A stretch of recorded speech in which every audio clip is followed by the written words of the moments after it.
Hello, Virgo. Welcome to your weekly forecast for April 4th through the 10th. This is for Virgo Sun, Moon, and Rising. We're going to check in here and see what messages are coming up. You might stumble upon the video after the time frame I mentioned. That's just fine. You're going to find it whenever you're meant to find it. Keep in mind, this is a general reading for the Virgo collective.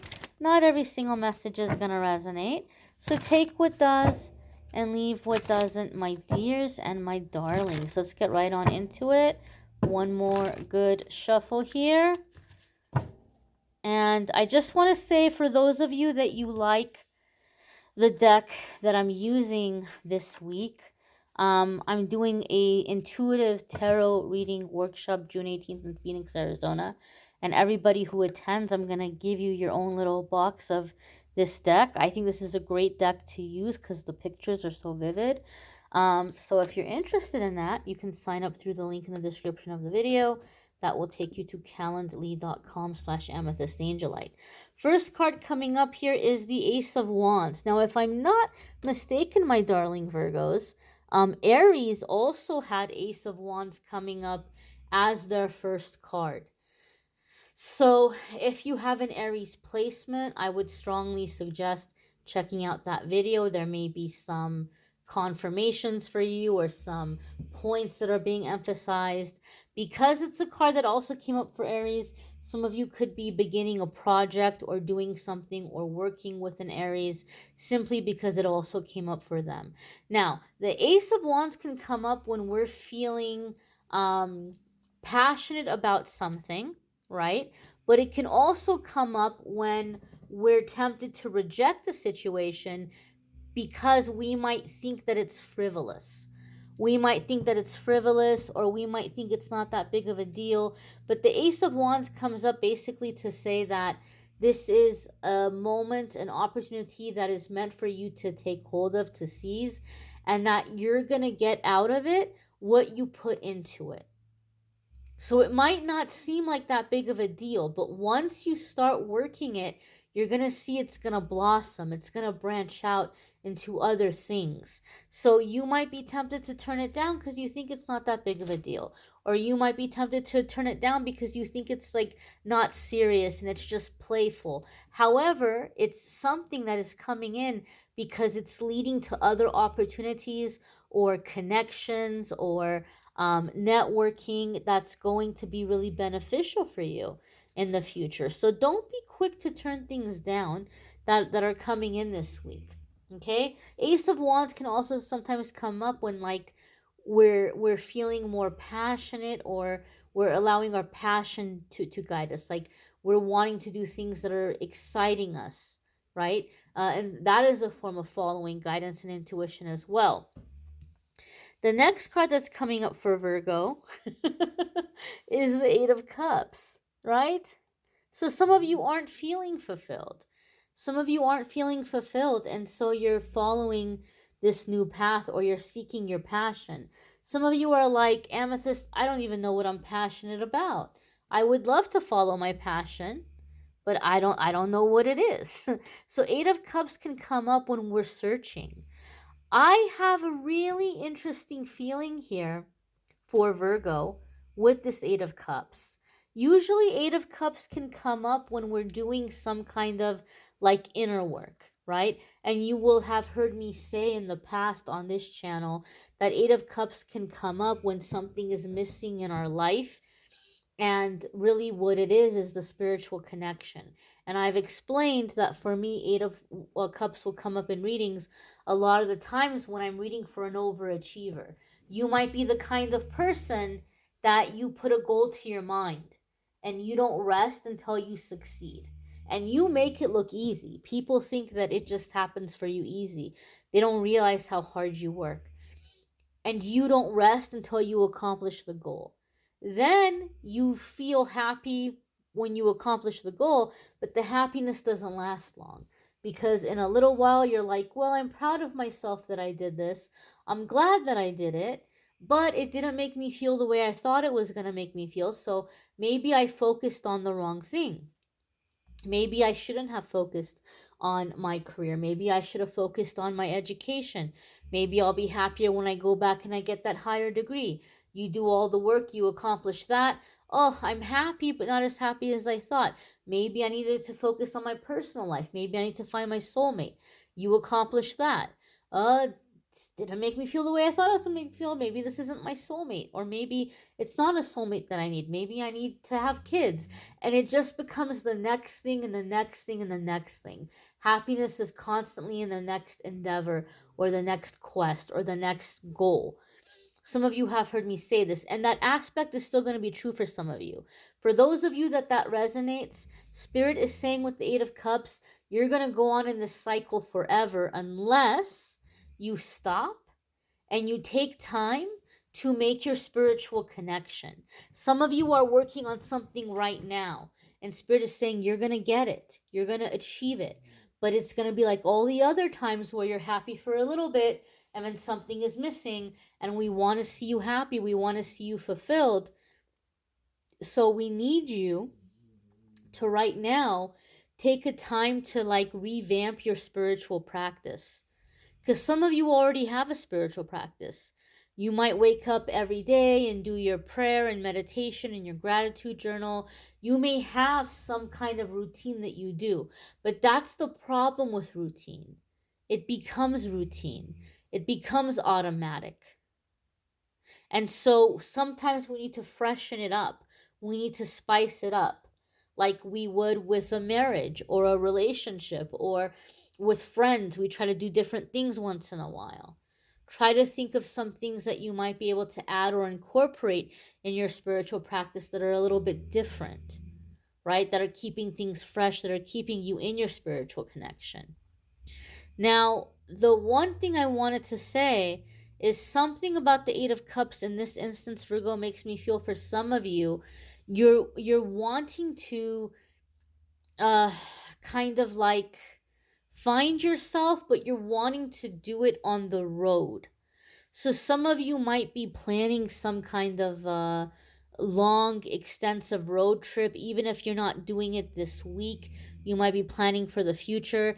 Some of you might be making some kind of, I'm hearing pilgrimage, some kind of plan to do some pilgrimage, maybe in the summertime, of like going to a country that has always called to you, that you feel connected to, that you're wondering maybe it's a past life thing and you're wanting to just kind of go and see how you feel there. Maybe some of you are going to ancestral lands, to places where your ancestors came from or where your family immigrated from. But I feel for some of you in this sense of journey, I feel for some of you Virgos, there's a physical, literal journey aspect, which I normally don't get with the Eight of Cups, but I'm feeling this for you all. The next card that's coming up for Virgo is the Ten of Swords, and this is a really scary looking card. Again, if I'm not mistaken, who else got this? It may have been Pisces. Maybe some of you are dealing with a Pisces. Maybe you want to check if you have any Pisces placements. Maybe you want to check out that video.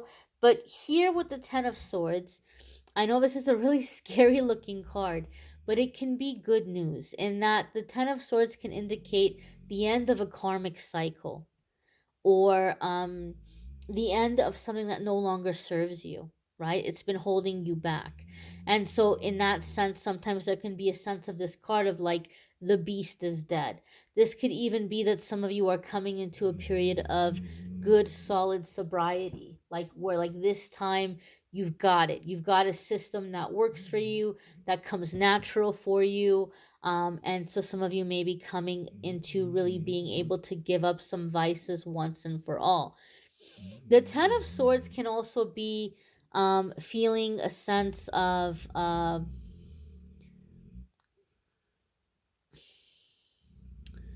don't know, I'm not getting a vibe of betrayal for you guys in this case or in this instance. It feels more to me like something is coming to an end, and you're releasing yourself from it.